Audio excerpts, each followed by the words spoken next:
There's a metaphor in this cake. Did you see the original when they first brought it out? No. What happened? The South had a very small sliver. Oh, there was a small There was a small sliver for the South. For the South, and then the North gets the rest of it. The North gets the rest. So it's a tasty kind of lesson here. Message. Tasty message. So what do you think of things so far? What's your take? It's very interesting. This is the first COP that I've been to, and I'm a Berkeley student, and I've sort of been interested in some of these issues for a while. I'm a little disappointed that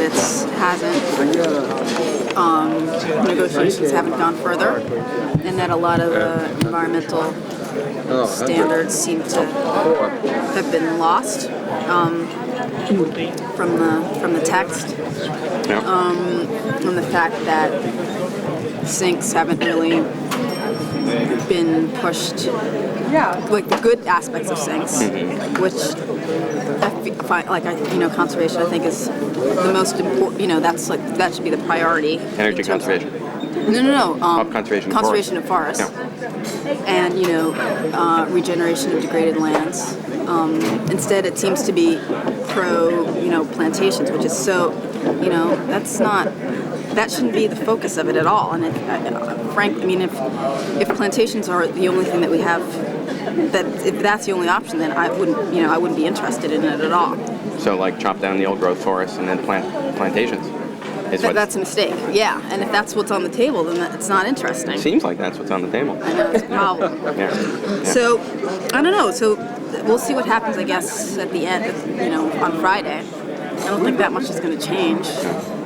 But I'm a little disappointed. It's hard to get a sense of the urgency of what needs to happen from China. But it's interesting. I've been sitting in on some of these talks that are going on right now, and a lot of the developing and especially like the least developing countries are coming up. And it sounds like they want what a lot of us want, which are good rules and they want capacity building and the tech transfer, and some of the forested countries want good. They want the good sink and storage projects. They want the good ones. They don't want the big plantations either. So I don't understand if all these people are talking about things that I think a lot of the rest of us want, like people who are environmentally and like socially conscious. I don't understand why that's not in the text. So. Well, the cynical way of looking at it is that the Exxons and the Shells are really running the show here. I don't see them very often. Yeah. I know that they're around. They're a big contingent. Yeah. But they've got a somewhat different agenda than those who want to protect the climate. I know. So I'm going to have to turn that back around. Where are you from? Now Magazine. This is in Toronto. Okay. And we have a website as well. I'll give you my card. Yeah. Greenspiration. Putting up environmental stories onto the web. Great. That's me in Toronto. And you're in Berkeley? Yeah. You live there? Yeah, I'm in school. It's a program called Energy and Resources. And there are a bunch of us here actually. Really? From the department. Okay. Yeah. And are you from the States? Yeah. Originally? Yeah. My parents are from Guyana. So, and I actually did my master's research on conservation-based carbon offset projects for Guyana. And actually, for that I don't think that some of these conservation projects work across the board. For a country like Guyana that has very small population density in the forested area, and also a country where most of the logging is done by large-scale logging companies, foreign logging companies, I think it's actually a perfect solution to deforestation. Like Guyana has one of the largest. The Guyana Shield has one of the largest tracts of intact forest in the Amazon. Yeah, it's one of the largest tracts of intact forest. So how would that work? That Guyana would actually be paid to leave the forest intact? Yeah, not to log it, not to give it to a logging. Paid not to log it. Yeah, not paid not to give it to a logging concession. And so I looked at all the financial benefits that the country gets from logging. And I included, the royalties and fees to the government. I included the, employment, which is actually it's a significant amount. But I included the, royalties and fees. I included, some like welfare items, roads that they build, a clinic and, a school that they built, a small community school. I include everything. And then I looked at the total amount of carbon that's lost in the biggest logging concession in the country. And then I looked at the price that they would need to get per ton of carbon to equal what they get from the logging. And then I compare it to the current, pilot project, the cost for, per ton of carbon in the pilot projects. How's it look? And it can happen even now while the cost is relatively low.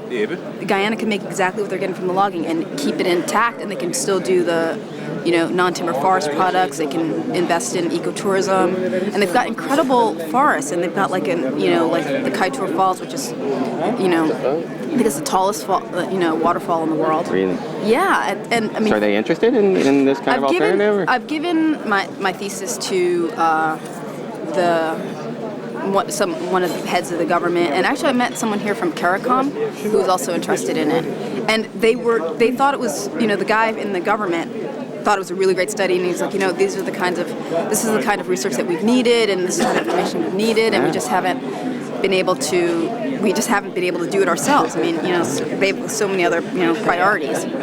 So maybe they'll put you on the delegation for the next meeting. Because I was looking for the Guyanese delegate. Have you met with them? No, I haven't seen them. Leave them a note. I just found this out. Leave them a note in their box. Okay. I'm going to meet with the Cuban delegation in that way. Right? Okay. Here's how I can be reached. Here's the time to connect great. up. Right? I'd be interested to hear what the Cuban delegate says. Well, you see, the Cuban story is an interesting one because I've traveled in Cuba. Cuba is the only country, to my knowledge, in the world that's cut back by 50% its consumption of oil. And they've done it in a fairly graceful manner. They've invested in bicycles. They've invested in organic agriculture. They've switched over to organic agriculture. And just a slice of the pie was missing when they presented it. Excuse me? Just a slice of the cake was missing when they presented it to the U.S. delegation. That's the symbolism. Be done. Hard to be another way to do it. Okay. Your ID. Tracey Osborne? Yeah. Actually, they spelled it's an EY. They spelled it wrong.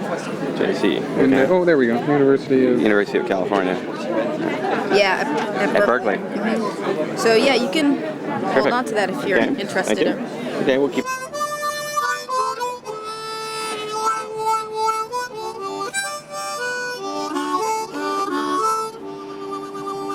Cops are watching us.